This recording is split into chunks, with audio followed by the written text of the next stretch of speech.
Coming to you from the panic room in the crap part of the cantina, I'm Stan, and with me as always is a man who some say will talk to himself about himself simply to maintain consistency. All I know is I am alone and somewhat confused. What's up, everybody? As you can hear, Sparrow is out this week for some much-needed R&R, but we've got some big topics going on in the game right now. We've got Geonosian Territory Battles just wrapped up its first iteration. We've got Gear 13 out in the wild with those pricey packs that may be tempting you. We've got a few housekeeping items we need to take care of. I'll be drawing the winner of the Mandalorian Poster for our Patreons, and really, had nothing to do tonight, so just kind of wanted to hang out and shoot the breeze with everybody. One caveat on this episode, Sparrow is the producer extraordinaire for the show and has all the cool toys, mixers, soundboards, and all that. So if this episode sounds like crap, well, it is completely my fault, and I apologize. I do anticipate having a lot of awkward transitions with myself. So, we are going to consider this a Cantina Vizsla Expanded Universe episode. If it turns out okay, we'll bring it into canon. If not, well, I'll just pull a Disney and pretend it doesn't exist. So, we're going to cover a few topics. It won't be primarily Star Wars Galaxy of Heroes focused. So, if you want to tune out after we talk about that, it won't hurt my feelings. But if you want to stick around, I'm going to be talking about a bunch of different stuff. We've got Vader Immortal I've been playing through. There's a lot of movies out, TV shows, things like that. So I'm just going to record and see what comes out my mouth. So yeah, it is the 4th of July week here in the States. So kind of a slow news cycle. A lot of people out and about traveling. Did you do anything fun? You go anywhere interesting? We didn't do a whole lot here. Went to visit some family and ended up seeing the Endgame re-release. Finally got around to getting my girlfriend out to that. She has been doing some internet gymnastics to avoid spoilers, so she actually made it this far without knowing what happened at the end of it. And kind of as a bonus, we got to go to one of those fancy theaters with the reclining seats and the bars and fuller menus and all that. So that was a cool experience. I know a lot of cities have had these for a long time, but like I mentioned, I live in country Bumpkinville, and we have a 6-screen theater, and it's not very cool. So that was a neat thing there. If you're still on the fence about seeing the re-release with the bonus footage, I do have to say it's not that impressive. You get like kind of one unfinished deleted scene, the little Stan Lee tribute, and a very, very quick teaser for Spider-Man Far From Home, which is already in theaters. So most likely you've seen that already, so really, really no point in going that. I guess on a related note, they had that Dr. Pepper tie-in, the dark berry version of the drink, and I gotta say, it tastes like straight up Robitussin mixed with dumpster water. It was so nasty. Oh man. So yeah, avoid that. Let's see what else is going on.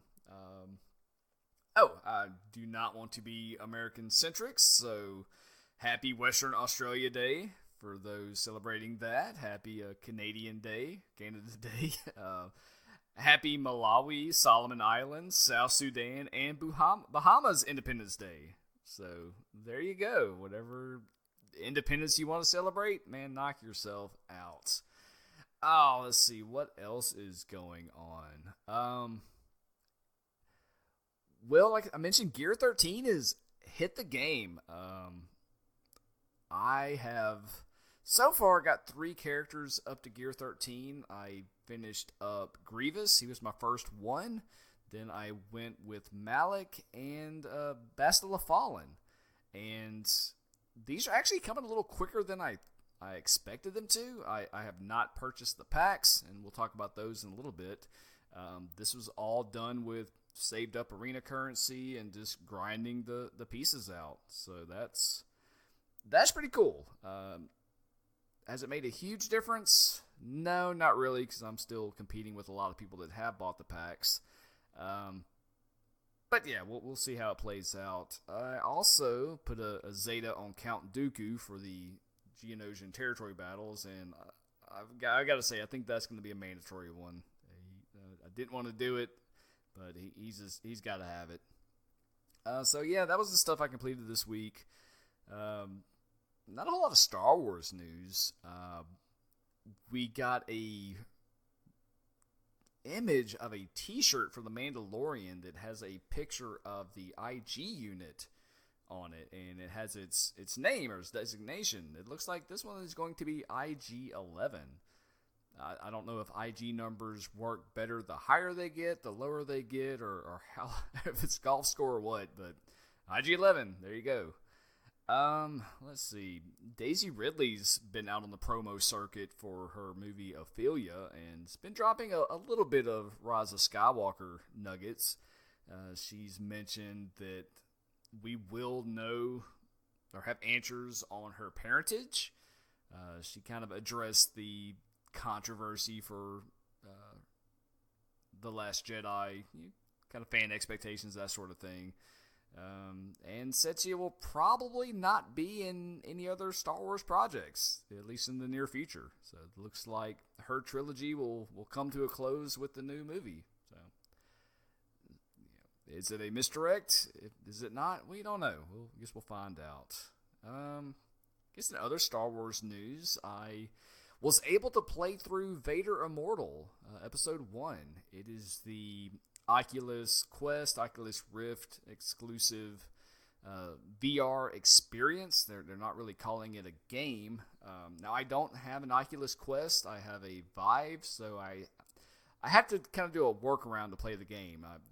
I didn't pirate it. I still purchased the game, but I have to run it through a program called Revive that allows it to work with the Vive hardware. So it wasn't exactly smooth. Some of the controls were a little janky. The graphics are real dark, and I don't know if that was a game design feature or just the way the display is translated.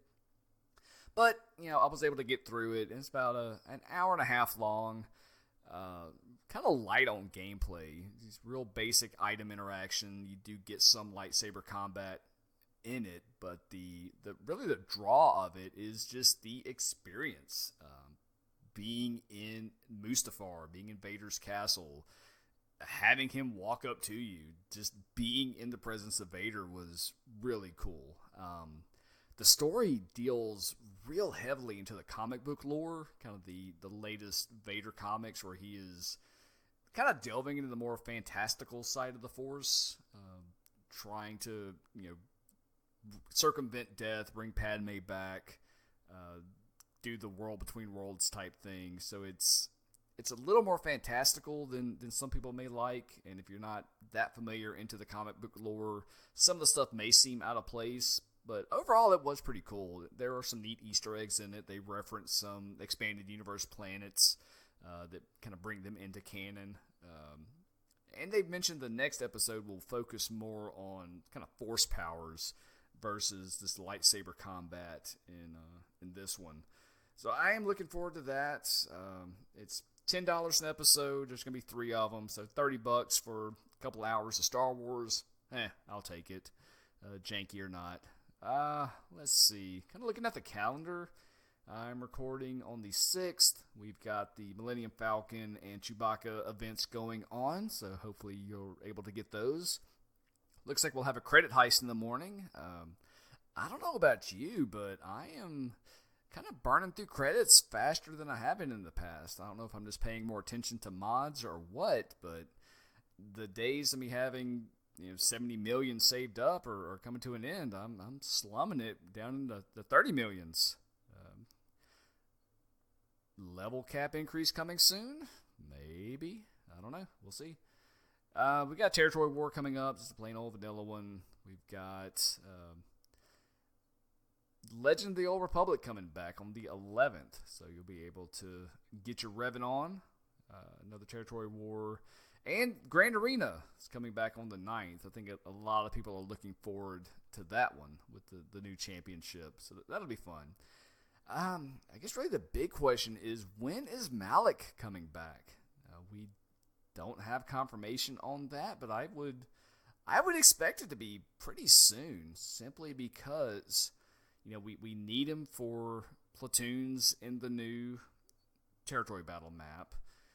Arena is still very have and have not when it comes to Malik, and in my opinion, the more people that are competitive in Arena, the more people are apt to buy those Gear 13 finisher or Gear 12 finisher pieces out of the store. So, I wouldn't be surprised to see him come back sooner rather than later. So if you're still kind of not quite prepared for the Malik event, you may want to start looking at getting some gear on those characters. Oh, let's see. So that's the calendar. Nothing too crazy. I guess slow week in Galaxy of Hero news. I mentioned earlier they released the Gear 13 packs, or the Gear 12 finisher packs, whatever you want to call them, and they come in two varieties. We have got the 3 full pieces for $100, or the finishers, enough to salvage to finish each of the pieces for $25, and these come with not $10 worth of crystals, so that kind of drops the price if you look at it that way, but you still have to farm the Crytex or purchase those, so it's not quite as quote-unquote good of a deal. So I've got to say, just looking at the amount of Gear 13 characters in our guild chat, in Arena, they have got to be selling these things like hotcakes. There's just a lot of Gear 13 overnight. Value-wise, I don't want to tell you what to do with your money. It's going to save you a lot of grinding for the full pieces. So, if $33 per is worth a month or so worth of grinding, hey, knock yourself out. I guess another way to look at it is how much of a difference is it going to make in Arena for you, and how much do you prioritize Arena over other modes like Grand Arena? Simply in Arena, I kind of did a little bit of napkin math, and $100, that's 15,710 crystals. So if putting this gear on your characters would take you, say, from a top 100, where you get 100 crystal payouts, to the top 10, which is quite a jump, where you get 250 crystal payout, you net 150 crystals a day more than you would. It would take you 104 days to get a return on investment. Now, of course, that's not counting gear from Grand Arena Championship, which I think that's really where you're going to see the payoff for this. Because Arena, I don't see the Darth Revan and Jedi Revan meta going anywhere anytime soon. It looks like the Territory Battle characters are going to be focused on Territory Battles, and you'll probably get some use out of them in Grand Arena too, but it's not going to shake up the Arena meta anytime soon. So it looks like it's just going to be a race to speed up your existing Arena teams. So farming 3 pieces, that's doable. Like I mentioned, I've already got 3 characters at Gear 13 already, just based on my Arena payouts and farming. So unless I want to get a head start on my Grand Arena teams, I'm probably going to leave these alone. I'm kind of looking at the $25 ones simply because of the crystals involved with it. You can kind of rationalize the price at $15. I don't know. I might get bored and see myself purchasing 1 or 2 of those. So yeah, with Gear 13, it is a game changer for a lot of characters. I'm sure you've all seen the General Grievous Gear 13 teams with T3, where he is just wiping out entire Darth Revan teams. There's a lot of conversation about the potential for a nerf on that team. At first, I thought it was likely, but after playing around with it a little more, I don't see it happening. Here's my reasoning. One, this team does not hold on defense at all. I mean, it is pretty trivial to take one of these out. Second, you have to be superbly modded. You modded just right for this team to really work. And lastly, at least in my experience, a Gear 13 Mallet can just tank this team.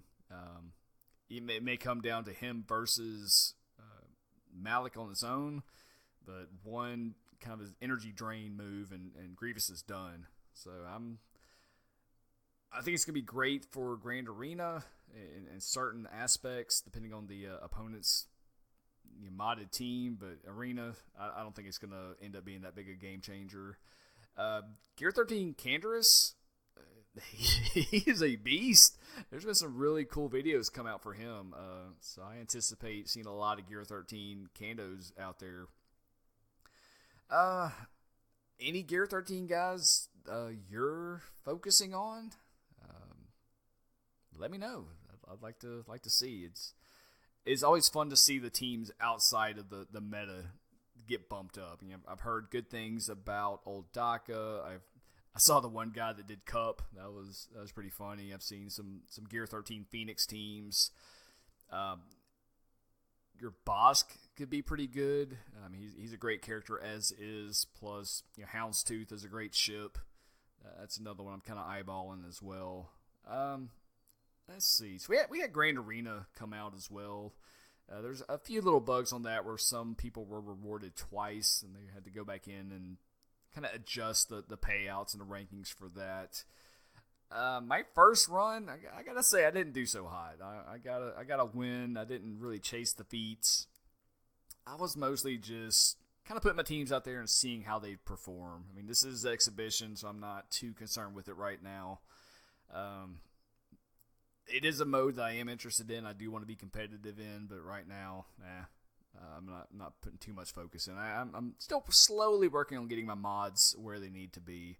I was kind of a late bloomer to the mod farming game, so I'm paying for it now, as well as my much discussed 80% solution to PvE biting me in the ass. But that's not the biggest news in my opinion. The big conversation has to be Geonosian Territory Battle. It came out. CG said it was going to be hard, and, well, it was hard. Not quite used to being one shot in these battles, but it's not necessarily a bad thing. This was the first run of it. We ended up with 26 stars, which was enough to get us the blue box, which awarded 30 of the Gear 12 finisher salvage. We got 750 crystals, 6,150 Mark II Guild event tokens, 5,800 of the old ones. So at this rate, it looks like it's going to take us about 6 to 7 territory battles to unlock Negotiator, and that's our focus for our guild. We've kind of put out everybody go all in on Negotiator simply because it's a Millennium Falcon hard counter, and it's going to be needed in Territory Wars. So we're focusing hard on that. So we're looking at about 3 months before we start seeing these in the wild. Maybe a little sooner, depending on if people can crack these special missions sooner rather than later. But I'm kind of impressed with our first run on it.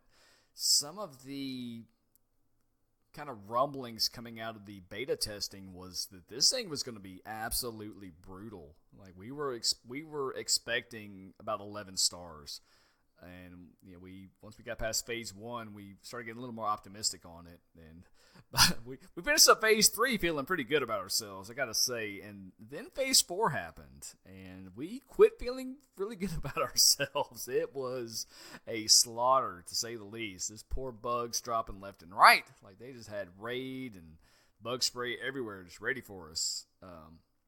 So a couple of takeaways from this initial one.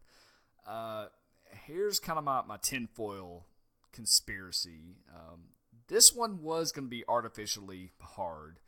there is a Geonosian rework in the future. We've got, it just feels like we don't have all the pieces just yet. Of course, we've got Bruce, the people are still farming. We've got Wat Tambor, that's not been thrown in the mix yet. The ships definitely feel like something's missing. You can do pretty decent work with Houndstooth, and I've seen some other people do good work with the Sith ships and the Extinction Bomber of all things, but there just still seems to be some missing pieces there. Maybe an unreleased capital ship that will allow our fleets to survive the initial barrage, because, man, that sucked. Just going just a flat, not even taking a turn. So I do think this thing was a little harder than it's going to end up being. And whether it's by design or not, having Gear 13 come out at the same time kind of encourages people to buy those packs to beef their characters up. But either way, this is designed to get easier over time. It's kind of a planned progression. So your guilds are going to see improvement as your GP grows, as we get these new tools and new characters, as we kind of learn the different encounters. So yeah, I'm looking forward to it. As a baseline run, I'm pretty happy with where we're at. It's definitely in a good farmable spot. I was kind of surprised at the team requirements. We kind of halfway expected a left, kind of out of left field team requirement, maybe the original or the prequel trilogy bounty hunters, but it was all pretty straightforward. We had the Separatists, we had the duo mission was kind of interesting, the one with Asajj Ventress and Count Dooku, with just those two members, and that's the one where you really need Count Dooku Zeta to get a stun, control those pain in the ass characters like Medic and the Sharpshooter. Platoons is actually a pretty big deal in this one too. So if you don't have enough Maliks or whoever to fill those platoons, that makes a huge difference as well. Getting that tenacity down with the platoon move, you gotta have it, man. It's those guys got some tenacity. I saw this pretty funny meme today. I gotta look up who posted it, but it had Thanos there facing off against a bunch of clones, and he does a snap, and it says all resisted, and he's like, oh, and it was really funny. It's much funnier in picture format than my explanation, so find that and check it out. It's in our Discord. Go to our Discord. It's a good place to be. Oh, let's see what else. Other little takeaways. Yeah, Houndstooth, man, it's almost required. You gotta have it. So putting those in platoons definitely puts your fleet in a disadvantage. So I'm gonna be looking at Extinction Bomber a little bit more as another taunting tank. He's got those concussive mines, helps with a little bit of evasion and that sort of thing. Another thing that people are starting to look at, and kind of joked about it earlier, but level cap increase. If we do get bumped up to 90, that's definitely going to make this a little more manageable. We're looking at 93 level characters or enemies in this game, so that's going to help. Geos are getting a little tune-up and a rework. That's going to help. Teams that I found pretty reliable, Darth Revan, Malik teams, I was able to get 4 out of 4 on most missions up to Phase 3. Phase 4, man, let's not talk about that one just yet. Traya teams did okay up to Phase 3. Bounty Hunters didn't do great. At least the old school ones did. Again, there's so much tenacity. It's hard for a lot of their debuffs to stick. So maybe Imbo, maybe Django might help out some with that. The General Grievous droid teams did pretty well. Grievous is not a good selection for that first special mission. Might want to go with somebody else there. Magna Guard's pretty decent. Night Sister teams, man, with that tenacity, they don't do too hot. First Order and Empire, they're kind of a non-factor right now. Although I do suspect that they're going to get some help whenever the Mandalorian comes out. And when episode 9 comes out, we will probably be getting some decent First Order, maybe some Empire characters with those shows as well. And I would hope they would be tuned for this event. So, a couple of months, again, part of that planned progression for the territory battle should be coming up. Let's see. We had the Accolade mission. If you got to move off, congrats. A lot of us has got one shot. I mean, it has a lot of mechanics. It's similar to the Malak event, where each Jedi will give different effects of the battle. And the Accolade starts off enraged. Like, you got to soothe him down, or he's just going to stomp all over you. So, I don't think anybody beat that just yet. So, we're probably still missing some pieces, but it's out there and something to work forward. Let's see. Yeah, man, that's pretty much it for Geonosis right now. I'm really looking forward to doing it again. Been farming Bruce hard. I've got him right now at 45 of 85, so I should have him solidly into 6 stars by the time the next one rolls around. Maybe I can get him finished off. It's looking less and less likely every day. I'm needing 15, 16 shards a day to be able to get him 7 stars by the time he's needed in the next one. So we'll see. Let's see. That's pretty much the main things I wanted to talk about with Star Wars Galaxy of Heroes. Again, Sparrow's not here, and he's got a lot of good insight and things I'm probably missing. And some tips he'll have. Quick things too. Little pro tips with the Geonosian Territory Battle. Assign platoons by faction. Just the way these teams work. If you're giving up your Malak or Darth Revan, you might as well give up everybody, because that team's not going to do much good. And you got to carefully manage deployment GP. Spread your officer coverage out so they can lock the deployment down. Make sure you're not over deploying or doing combat missions where you need to be saving your GP. That may squeeze out an extra star. We're kind of still in that phase right now, so we're definitely looking at that. I'm sure by the next Geonosian Territory Battle, there'll be plenty of bots and things out there that'll help you manage that a little better. But yeah, first impressions, it worked. It didn't crash the game. It was challenging. It wasn't too frustrating.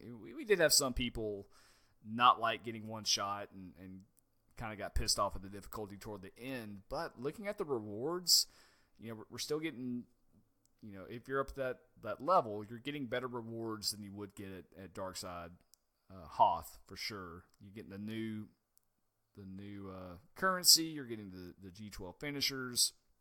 Definitely worth doing. If you're in a guild that is not quite ready, and you are, I will say there's a lot of shakeups going on in a lot of the alliances right now. They are reconsolidating, trying to get players that are ready to go. So if you are looking for a change, now probably the time to do it. If you need some help getting in contact with the guild, again, get on Discord, let us know. We'll find you a home.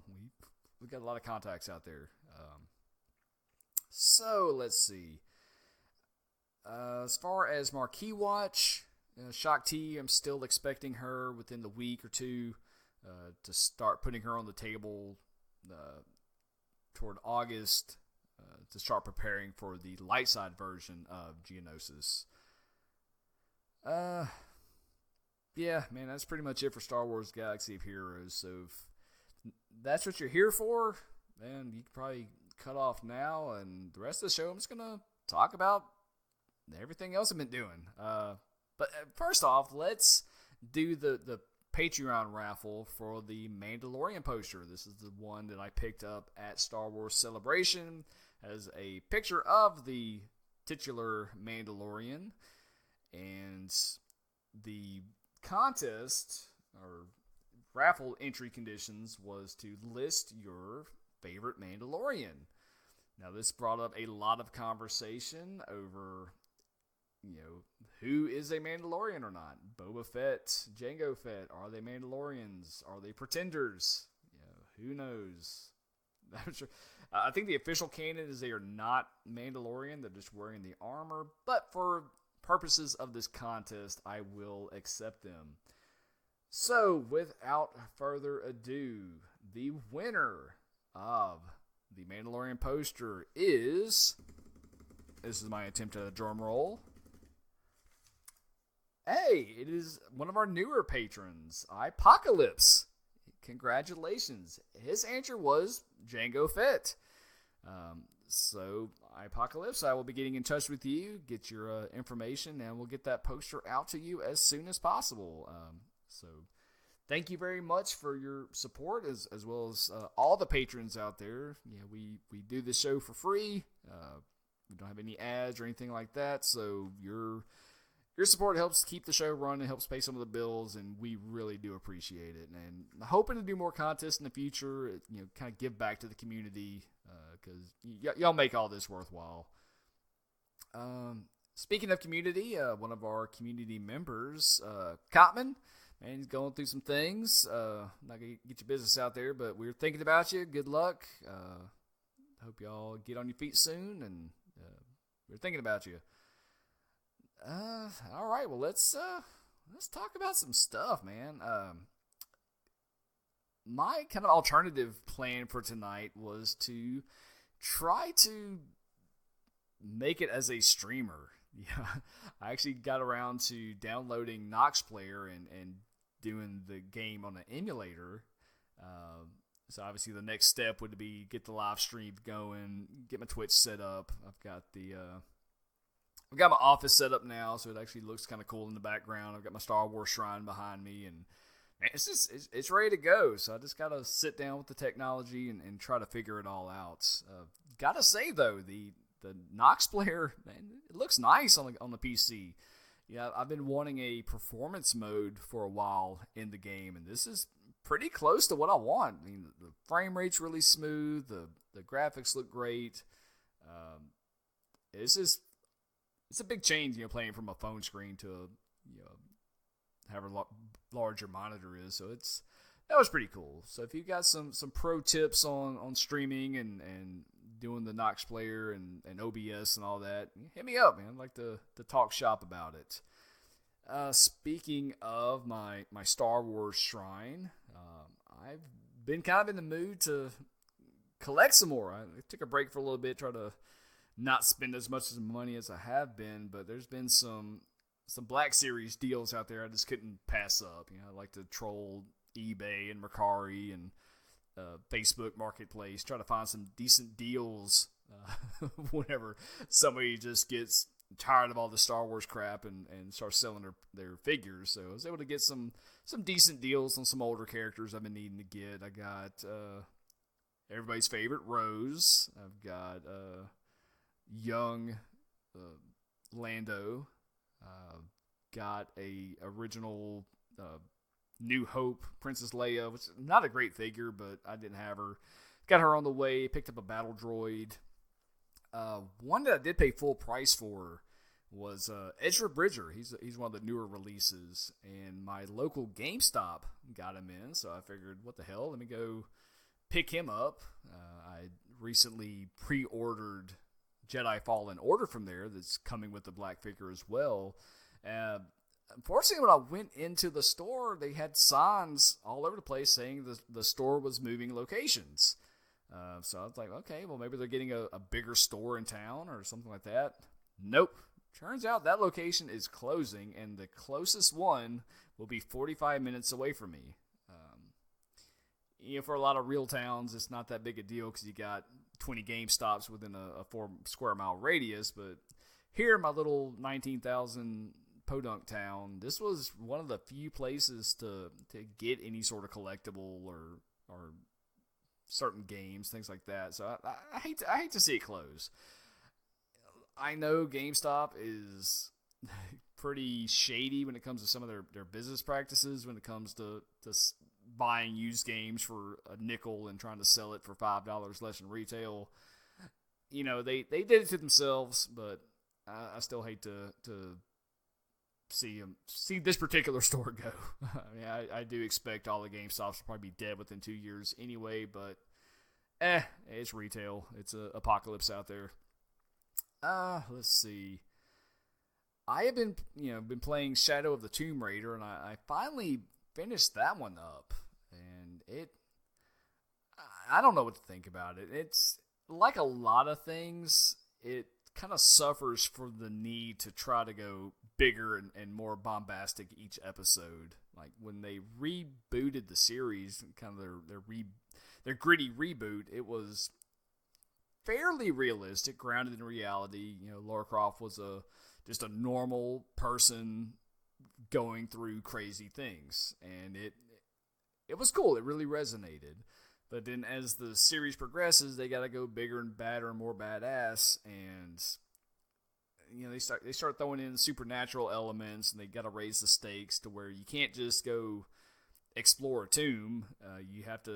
You always have to save the world from something, and this stuff just kind of seems out of place at times, especially in some of these large-scale exploration games. You have that classic conflict of, hey, I want to explore and do all these side quests and take my time and see everything, but also, if I don't hurry up, the world will end. So they try to build this urgency, but also give you time to do everything in the game, and it doesn't always fit too well. I think this one did kind of fall flat for me.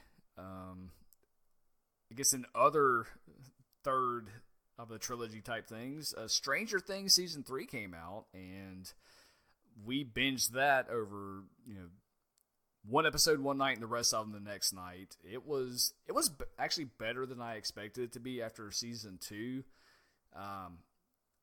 But I've got to say I think the 80s nostalgia has run its course. I mean, they didn't overdo it in this, and the kind of nods to the 80s movie tropes were pretty entertaining and well done. I am a child of the 80s, so this may resonate more with me than somebody that was not, but I'm kind of tired of the 80s. Let's bring on Hammer Pants and tacky piss poor type setting in the 90s and just keep moving forward. But will there be a Stranger Things Season 4? Who knows? I don't know. I don't want to say anything more than that. Maybe next week, week after everybody's had a chance to see it, we can talk more about it if you would like to. Also on Netflix, I checked out a couple of movies. I'm slow. Checked out Ralph Breaks the Internet. It was entertaining for what it was. Not one of Pixar's best, but I guess related to Star Wars, it did have a few scenes with Star Wars stuff in it. So, hey, they're using that license very well. Entertaining, not super great. Another one that came out I really enjoyed, though, was I Am Mother. This is a movie that really just checks all the blocks for me. It is hard sci-fi, which I like. It is post-apocalyptic. Yay. It deals with AI and technology and questions about the human condition, nature versus nurture, all kinds of cool stuff. So I really enjoyed this one. It was pretty well done. So if you get a free couple hours, check that one out. Let me know what you think. Let's see. I think that is about it for the Stan Show this week. Hey, thanks for hanging out with me.